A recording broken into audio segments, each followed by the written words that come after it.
আসসালামু আলাইকুম রহমতুল্লাহ। প্রিয় দর্শক, ব্রেকিং নিউজ। গভীর রাত্রে ডক্টর ইউনূসকে রাষ্ট্রপতি এবং তারেক রহমানকে প্রধানমন্ত্রী করে জাতীয় সরকার গঠনের প্রস্তাব। দর্শক, কিছু চাঞ্চল্যকর তথ্য রয়েছে আজকের এই ভিডিও ক্লিপসে। যারা ওপেন করেছেন শেষ পর্যন্ত দেখার অনুরোধ করতেছি। ডক্টর ইউনূসকে রাষ্ট্রপতি এবং তারেক রহমানকে প্রধানমন্ত্রী। প্রিয় দর্শক, রাতারাত্রি কি তারেক রহমান প্রধানমন্ত্রী হতে যাচ্ছেন কিনা, খুবই গুরুত্বপূর্ণ একটি নিউজ। প্রিয় দর্শক, আপনারা যারা ওপেন করেছেন ভিডিও শেষ পর্যন্ত দেখেন, তাহলে জানতে পারবেন। নিউজটি করেছেন বাংলা টাইমস। অধ্যাপক ডক্টর মোহাম্মদ ইউনূসকে রাষ্ট্রপতি এবং বিএনপির ভারপ্রাপ্ত চেয়ারম্যান তারেক রহমানকে প্রধানমন্ত্রী করে জাতীয় সরকার গঠনের প্রস্তাব দেওয়া হয়েছে। রোববার বিকালে রাজধানীর জাতীয় প্রেস ক্লাবের মানিক মিয়া হলে জাতীয় ঐক্য সংহতি পরিষদ আয়োজিত বাংলাদেশের কাঙ্ক্ষিত আগামী জাতীয় সরকারের রূপরেখার উপর নাগরিক ভাবনা বিষয়ক মত বিনিময় সভায় এই প্রস্তাবনা তুলে ধরা হয়। সংগঠনের আহ্বায়ক মোহাম্মদ নাজিবুল হকের সভাপতিত্বে মত বিনিময় সভায় প্রধান অতিথির বক্তব্য দেন টাইমস ইউনিভার্সিটির বিজনেস ফ্যাকাল্টির dean professor doctor Mohammad Zainul Abedin. বিশেষ অতিথির বক্তব্য দেন সুপ্রিম কোর্টের আইনজীবী SF ফরমানুল ইসলাম, ঢাকা বিশ্ববিদ্যালয়ের শান্তি ও সংঘর্ষ অধ্যয়ন বিভাগের চেয়ারম্যান ডক্টর সাবির আহমেদ চৌধুরী, বিশিষ্ট ব্যবসায়ী ও সমাজসেবক মোহাম্মদ আলমগীর, অপূর্ব কাজী আমিনুল করিম। অনুষ্ঠান পরিচালনা করেন জাতীয় ঐক্য সংহতি পরিষদের সমন্বয়ক মোহাম্মদ সালাউদ্দিন কবির।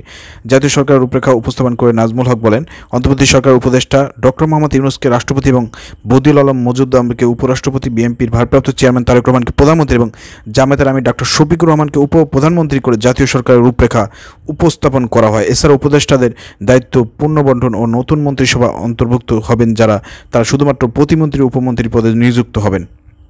জামাতের আমিরকে ডক্টর শফিকুর রহমানকে উপপ্রধানমন্ত্রী হিসেবে তারা এই প্রস্তাবটি করেছে। প্রিয় দর্শক, মাথায় রাখবেন, এর মধ্যে আনুপাতিক হারে বিএনপির 25%, আপনার সংসদ সদস্য হবে, জামাত 20%, এনসিপি 15%, ইসলামী আন্দোলন 5%, বিশেষ গুরুত্বপূর্ণ ব্যক্তি 10%, বাকি রাজনৈতিক দল থেকে 25% প্রতিনিধি জাতীয় সরকারে থাকবে। এই কাঠামোর উপর ভিত্তি করে বর্তমান সংস্কার কমিটিগুলো রাষ্ট্র পরিচালনার নীতি প্রণয়ন করতে পারেন, আর একে রাষ্ট্র পরিচালনার জাতীয় সনদ বলা যেতে পারে।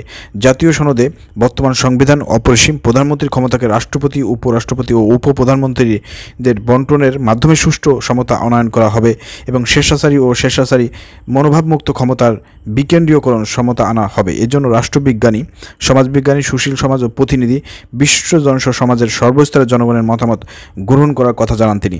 বক্তারা বলেন, জাতীয় সরকারের মাধ্যমে দেশ ও জাতির কল্যাণকর রাষ্ট্রীয় রাজনৈতিক প্রশাসনিক শাসনতান্ত্রিক ব্যবস্থার ঐক্যবদ্ধ এবং সমবেত সরকার গঠন ও সুশাসনের নিশ্চিত প্রতিফলন, যেখানে জনগণের ইতিবাচক কল্যাণকর সমাজ ব্যবস্থা প্রতিষ্ঠিত হবে এবং এর ফল জনগণ উপভোগ করবে। এখানে শাসক কখনো শোষক হবে না। শাসক সবসময় জনগণের দ্বারা মনোনীত ও জনগণের সদিচ্ছার প্রতিফলনকারী হবেন।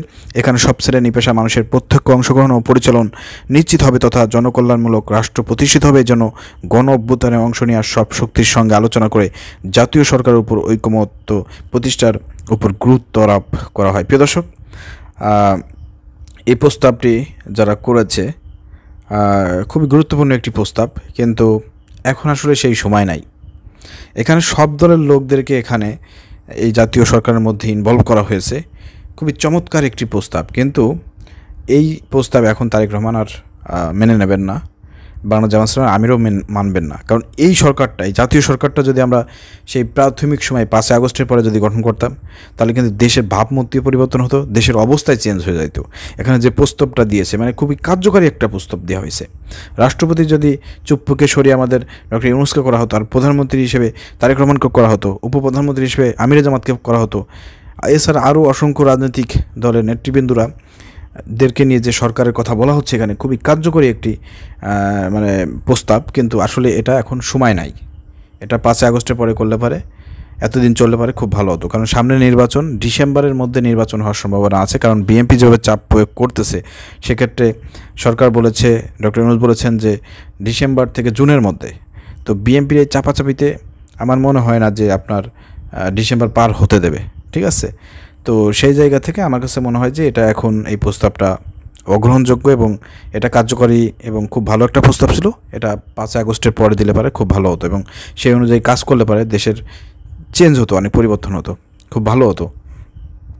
তো এখন বিএনপি মানবে না, জামাতও এটা মানবে না, কারণ আগামী সবাই নির্বাচনের জন্য প্রস্তুতি গ্রহণ করতেছে। এখন জাতীয় সরকার নিয়ে কেউ ভাবতেছে না, কারণ যতটুকু যা হয়েছে না হয়েছে এই সরকারের মাধ্যমে, এই অন্তর্বর্তীকালীন সরকারের যারা আছে এদেরকে দিয়ে বাকি সময়টা সবাই পার করতে চাচ্ছে এবং সামনের নির্বাচনের জন্য সবাই কিন্তু অপেক্ষা করতেছে।